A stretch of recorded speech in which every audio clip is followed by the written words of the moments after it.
नमोस्तु नमोस्तु। बोलिए संत शिरोमणि आचार्य गुरु विद्यासागर जी महामुनि राज की, समस्त आचार्य संघ की। ओम नमः सिद्धेभ्य, ओम नमः सिद्धेभ्य, ओम नमः सिद्धेभ्य। अहिंसा परमो धर्म की। आचार्य गुरुवर श्री कुंद कुंद भगवान की, आचार्य गुरुवर श्री ज्ञान सागर मुनि महाराज की।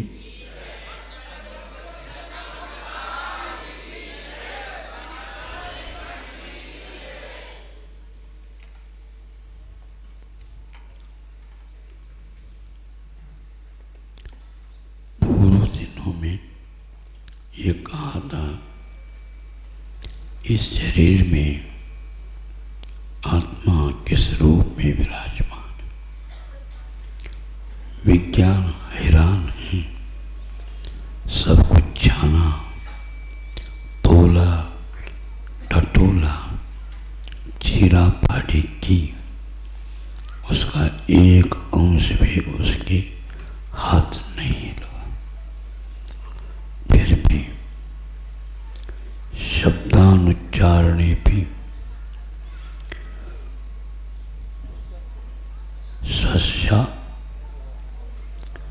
सस्यानुभवनम अर्थवत एक सूत्र श्रद्धा का, निष्ठा का आलंबन है। शब्द जड़ होते हुए भी इस जड़ का उत्पादक कौन है, इसके बारे में यदि पूछना चाहो तो भीतर बैठी हुई वह आत्मा अपने भावों को शब्दों के चोला पहनाकर बाहर भेज देता है और आबाल वृद्ध और पशु तक भी, पक्षी तक भी उससे लाभान्वित होते हैं और उस आत्मा के भावों का वे पान करते हैं। कहाँ है वो आत्म तत्व, इसके बारे में हमें सिद्धि प्रसिद्धि की कोई आवश्यकता नहीं, बस महसूस करने की आवश्यकता। शब्दों के द्वारा केवल जड़ का अनुभव नहीं होता, अन्य सभी पदार्थों के द्वारा जड़ का भले ही अनुभव हो, किंतु शब्द जड़ होते हुए भी वह अपना कुछ मायना बता देता। वह शब्द उस तत्व का आईना है जो मायना बता देता। आईना समझते हो आप? क्या है वो? दर्पण।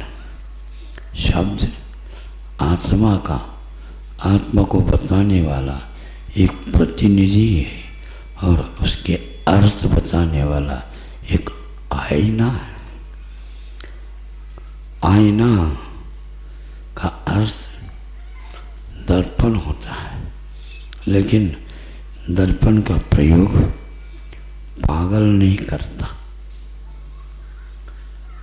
दर्पण का प्रयोग पागल नहीं करता, किंतु मैं कैसा हूँ जो नहीं दिख रहा है, उसको देख लूँ तो उसको दिखाने का श्रेय यदि चला जाता है तो उस आईने को चला जाता।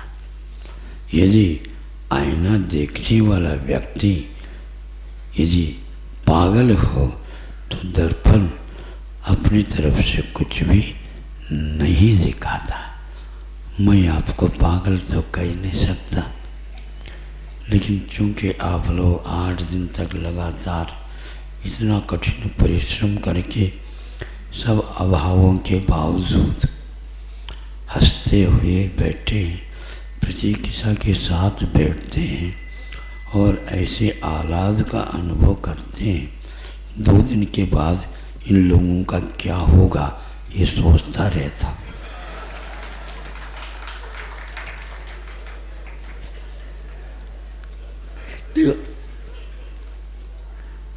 घबरा बोले अभी तो 2 दिन तो है ही। अब उन शब्दों के द्वारा मायना समझ में आ जाता है तो आत्म तत्व के बारे में गौरव उत्पन्न हो जाता है कि मैं भी एक आत्म तत्व हूँ। बिना शब्द के भी इस सूत्र में कहा गया, शब्दानुच्चारण पे, शब्द के उच्चारण किए बिना भी अर्थ की भांति अपना अनुभव होता है। यह अनुभव की बात है, दिखाने की बात नहीं। इसके लिए हम कोई प्रमाण नहीं दे सकते। मैं सोचता था कि कल और आज ये माइक काम नहीं कर रहा है, मैं अपने भावों को जो सामने बैठे ही कैसे वहाँ तक पहुँचा सकूँगा। आप लोगों का तीव्र पुण्य उदय है जो आज ये कार्य हो रहा।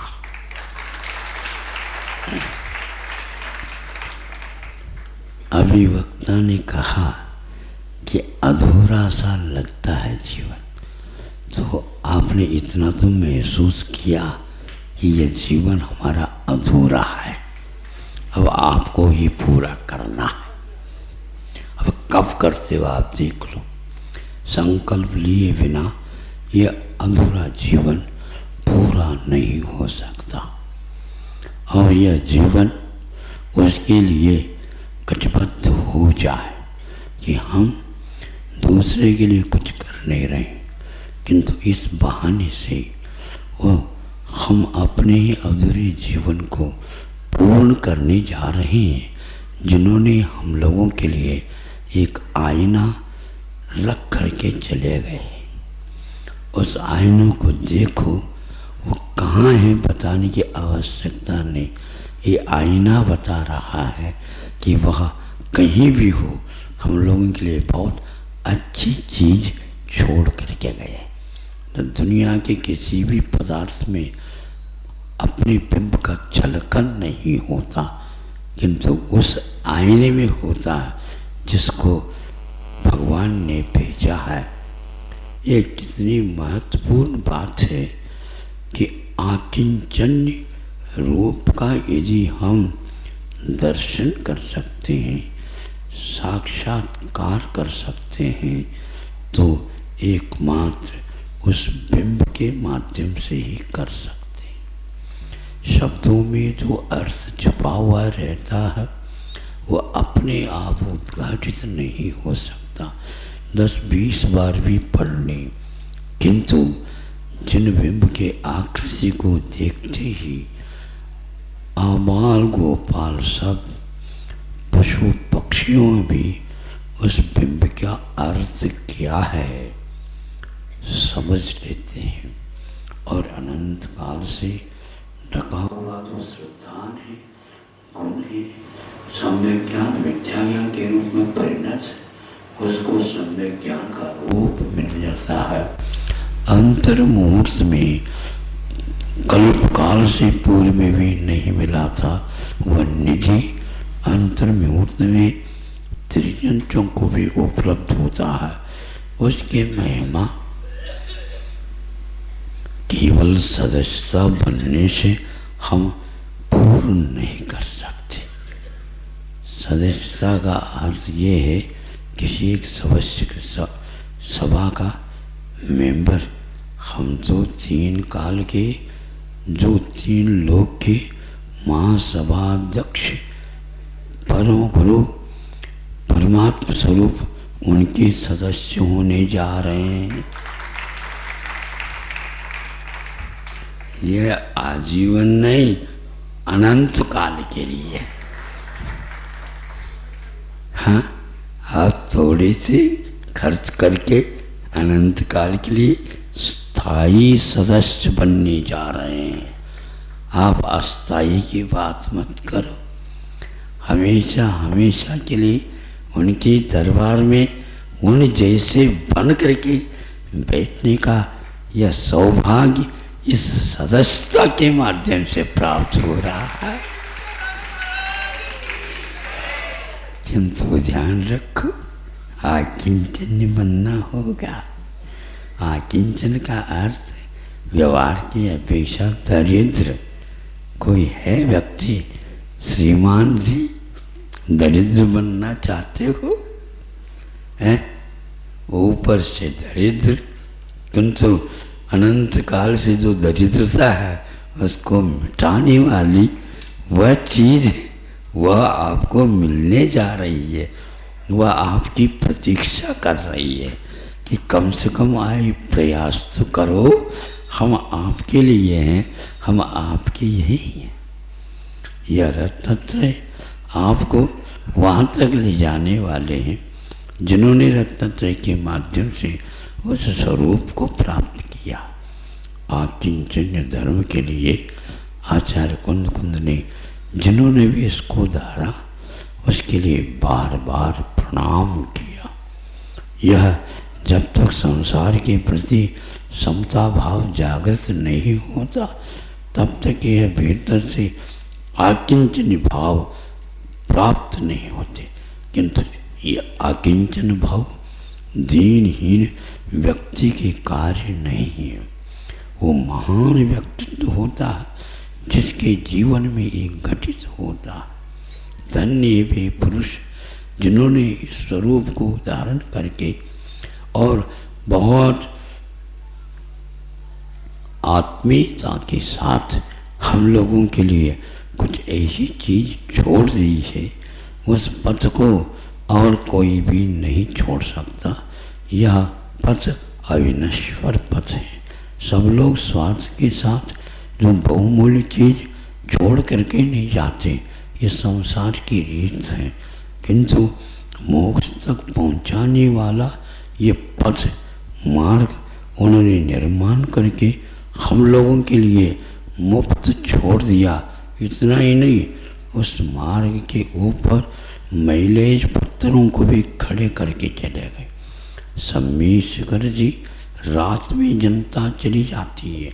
साधु वर्ग सुबह प्रातः काल चलना प्रारंभ करते हैं, लेकिन बीच बीच में कुछ ऐसे दिशाबोध देने वाले पत्थर लगे रहते हैं और एरो का चिन्ह लगा हुआ रहता है। यूँ किया हुआ पुलिस की भांति हाथ दिखाते हैं तो प्रत्येक व्यक्ति समझता है इधर नहीं जाना, इधर नहीं जाना, इधर सीधा है, आगे मोड़ है। ये सारे बताया जाता। कहाँ पर मुक्ति है पता नहीं, लेकिन चिन्ह लिखे हुए अमिट चिन्ह हैं। मोक्ष मार्गी उसके सहारे से अब अकेला भी होता है तो भी पहुंच जाता है ऐसे कोई उपकारक व्यक्ति जो इस प्रकार का महान कार्य कर सके। पागल से पागल व्यक्ति को भी ये दिशाभूत हम लोगों को प्राप्त होता है।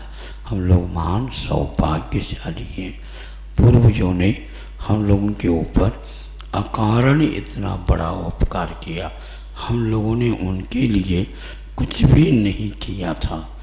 उनकी महिमा हम तब समझते हैं, फिर भी सब अनाथों के लिए कोई न कोई उपाय प्राप्त हो जाए, ये दीन न रहें और ऐसे प्रभुत्व को छोड़ करके गए। हम तुम सब सौभाग्यशाली हैं।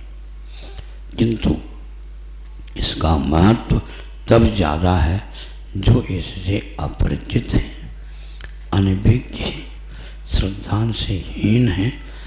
बड़ा उपकार होगा उनके ऊपर। आप लोग उनके भीतर आस्था जागृत करने का पुरुषार्थ करें, या आपका अधूरा कार्य अवश्य पूर्ण होगा।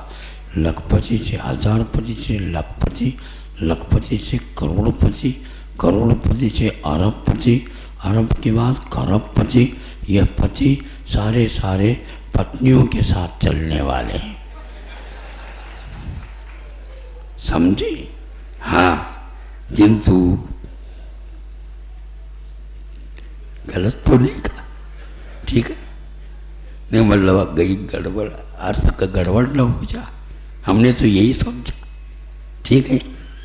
पति का अर्थ क्या होता, लेकिन ये ध्यान रखो, ये ऐसा पतित्व है आपको हमेशा हमेशा पूर्णत्व की ओर ले जाता है, पूर्णत्व की ओर ले जाता है। वो स्वामी कहलाता है। स्वामी का अर्थ पति तो होता है, लेकिन पति से पावन बनाने का उपकार वही एकमात्र करता है। ये तो आप लोग उनसे कुछ स्वार्थ सिद्ध करने के लिए पतित्व को धारण करते हो, और वो भी कभी कभी बहुत जल्दी तलाक भी दे देते हो। ये ऐसे तलाक देने वाले पति नहीं, ये जगतपति हैं, 3 लोक के नाथ हैं, और हम लोगों के लिए उंगली पकड़ करके ले जाने में अपने आप को सार्थकता समझते हैं। मैं भी किसी समय किसी स्थान पर इसी प्रकार दीनहीन कृपा पात्र दया पात्र बना हुआ था, लेकिन दिशा बोध दिया। आकिंचन होता है वही व्यक्ति इस प्रकार का दिशा बोध दे सकता, ये रिकॉर्ड है, आप देख लो। कोई धनवान इस प्रकार का बीड़ा उठाता ही नहीं, वो धन से कोई मतलब नहीं, किंतु धर्म से मतलब होता है। तो इसको वह सर्वप्रथम अजीव तत्व, पुद्गल तत्व, जड़ तत्व, जो आत्मा से बिल्कुल विपरीत तत्व है मान करके, अचेतन समझ करके चेतन की पूजा के लिए तैयार होता है। और कम से कम अचेतन की पूजा छोड़ दो बंधु। वो कहता है अचेतन को पूजने से कुछ नहीं होगा, लेकिन ये बिंब चेतन का प्रतिनिधित्व कर रहा है, इसलिए इसमें कुछ जान है, यह कुछ अमूर्त को दिखा रहा है, ये कुछ भीतर की ओर आपको दिखाने का प्रयास कर रहा है। तुम बाहर से देखना बंद कर दोगे तो भीतरी तस्वीर चित्र दिखेगा। ये ध्यान रखे, यही अकिंचन धर्म है। जो व्यक्ति अपने आँखों में बाहर की मूर्तियों को रख रखा, वह व्यक्ति 3 काल में इतनी गहराई तक पहुँच ही नहीं सकता। और इस अकिंचन मूर्ति बिंब के सामने जाते ही हमें अपने आप ही बोध होने लग जाता है, संसार की असारता का बोध होने लग जाता है, और हमें छोड़ने की आवश्यकता नहीं पड़ती, पर उस ओर दौड़ने की अपेक्षा हो जाती है। उस ओर दौड़ लगाने का अर्थ ये इस तरफ से सब छोड़ने का अर्थ होता। छोड़ने के लिए बुद्धि की आवश्यकता नहीं, जोड़ने के लिए बुद्धि की आवश्यकता है। उस दिशा में आप भागना प्रारंभ कर दो,